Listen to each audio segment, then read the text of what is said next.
We often think of Barstow, California as a road stop on the way to our travels back and forth from Vegas. But when our guest arrived at San Bernardino Valley College in 1985, he would change that perspective forever. And Dino, who would have thought that now we refer to Barstow as the home of Dino Ebel? Good to have you here on streaming with us. I appreciate it. You're welcome, Sola. It's an honor to be on your show, and I know we go back a long ways, and I'm happy to be on here. Do we ever, man? Do you ever stop to think when you're coaching third base with the Angels, you ever stop and look around everything and realize going, holy cow, what am I doing here? Does that ever enter your mind? Every night for the past 8 years. This is my 8th full season, and there has to be an inning 1 through 9 or whatever inning we're in. I look up and I'm like, man, just a few years ago I was in Barstow at San Bernardino Valley, the minor leagues, and here I am now at the major league level. And it's I always tell you all the time, it's a dream come true, and the respect that I have for the game to be in a big league uniform is just unbelievable. Well, you put in a lot of work, buddy, so you deserve it. Let's talk a little bit about the Valley years. What are some of the things that come to your mind when somebody asks you, what was it like playing at Valley College? Tell us. It's those 2 years that I spent there, and meeting people like yourself and Stan Sanchez and Mike Baker and Doug Baker, the brothers of Ukaipa, and I could go on and on. Carlos Contreras, Sandy. I mean, the Imbriani family. I just I go back and think about all the guys that we had we played with, and it's unbelievable. Sometimes these guys show up at Angel Stadium, and I sit there and talk to them behind the dugout, and just brings back memories. And even tonight, just talking to you, just all the fun we had in the clubhouse and in the locker rooms and in your training room. We can talk forever on stories that we had at San Bernardino Valley. Well, one thing I really respect about you, Dino, is that you do come back. I mean, a lot of people say they're going to come back to their roots. You are very proud of your roots. You mentioned that to me many times. As a matter of fact, I want to once again congratulate you. You were inducted in the Valley College Hall of Fame. I know that meant a lot to you. But you do come back, and you do visit, and seems like you feel at home here. This is home to you.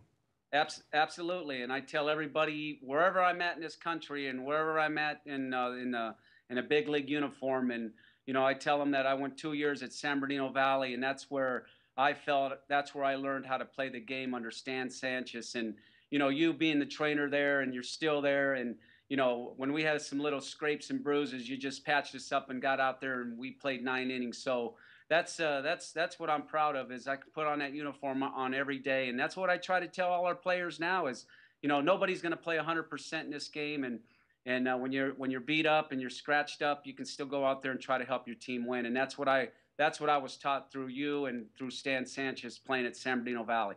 Thank you very much. Let's talk about your Florida Southern years. You had a couple of really good seasons there. Tell us.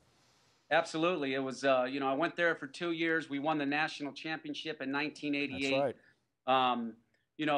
right. When I left San Bernardino Valley, I was drafted by the Phillies. And, all I wanted to do was put on a pro uniform. But my mom and dad and everybody in Barstow talked me into going to college, getting an education.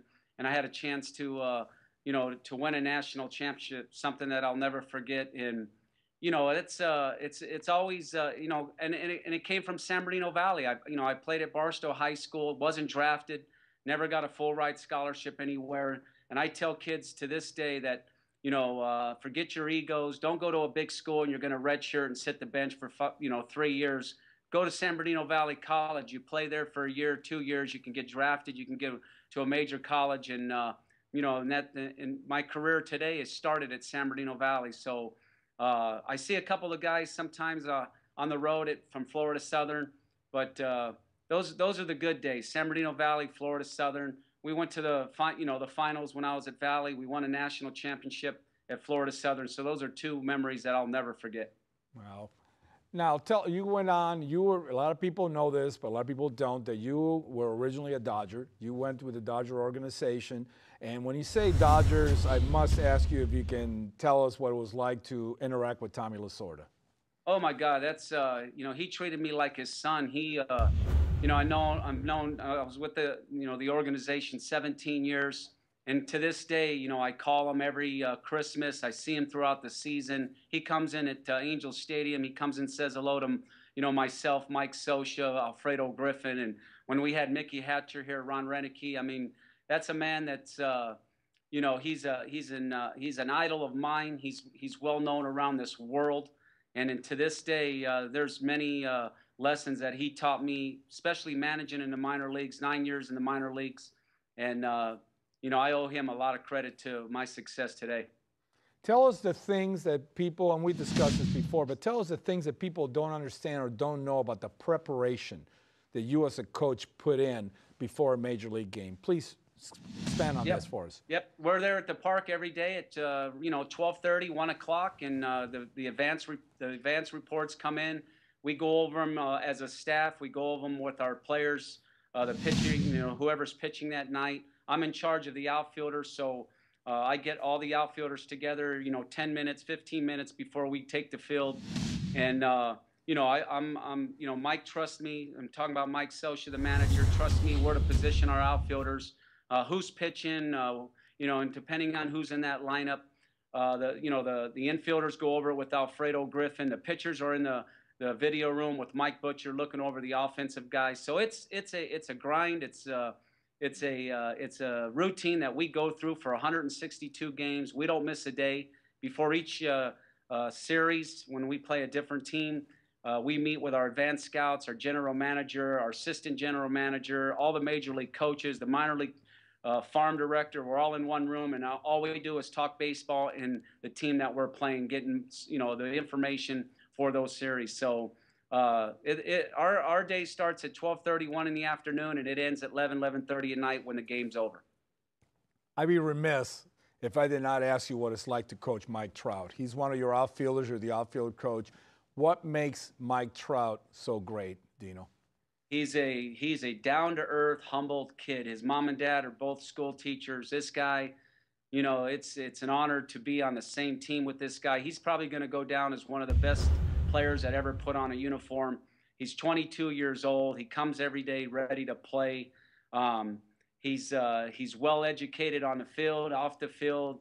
This guy's got one mission, and it's to win a World Series. And for me to be a part of that, and just to witness, on and off the field, what this guy goes through with signing autographs and going into a hotel, and there's 1,000 people waiting for him by the door, and just the face that he puts on, and the mental attitude that he has going in and out of that locker room and in and out of those hotels and on and off the field is incredible. This guy is well taught.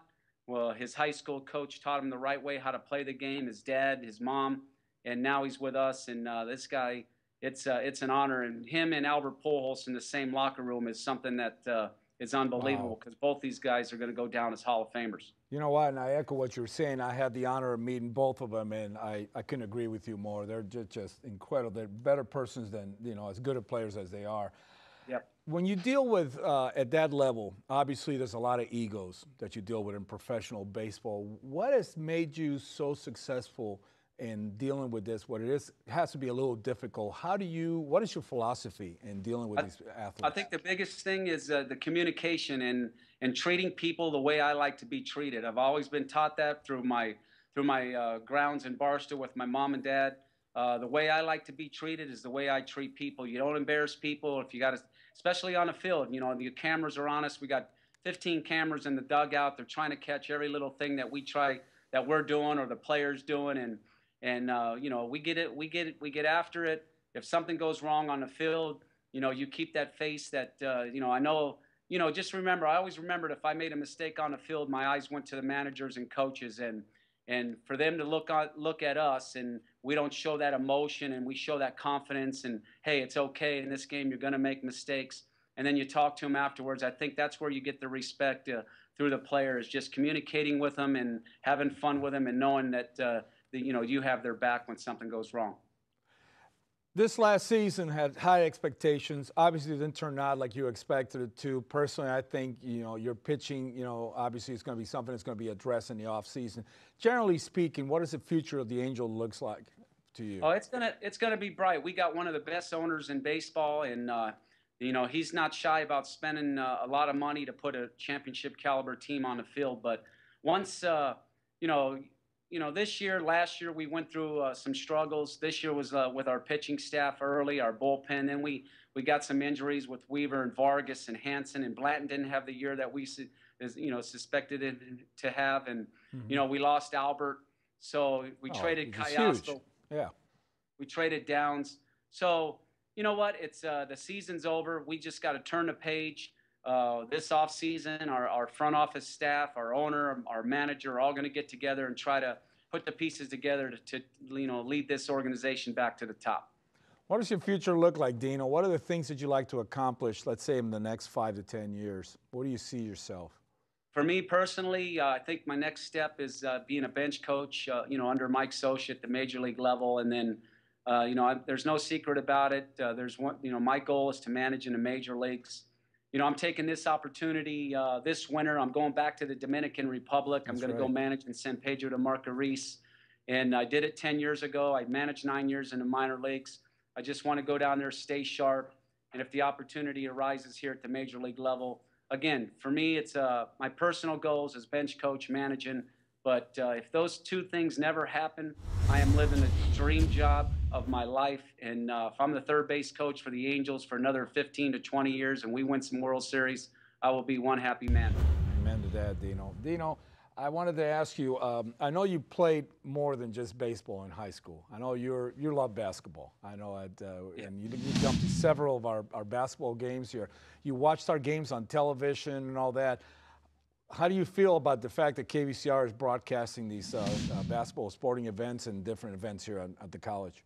Oh, it's outstanding. Like I told you, when I sat at home and watched the basketball game, and then when I came over and visit you during one of the the home games over at Valley, it's incredible because back when we were in college, I was at Valley in '85, '86. We didn't have it, and the opportunity that the San Bernardino fans and the people in San Bernardino County. My dad watches it in Barstow.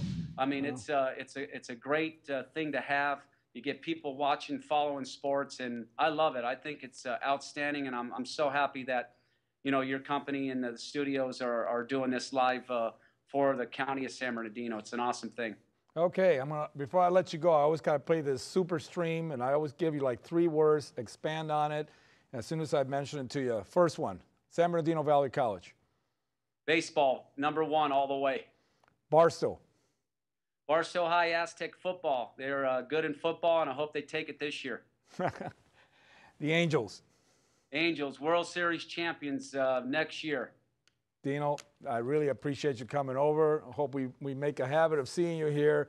You're our prodigal son. We really appreciate you and wish you all the best, and we'll see you down at the ballpark and see you some of the games. Thank you for taking your time coming over, bud. Thanks for having me on.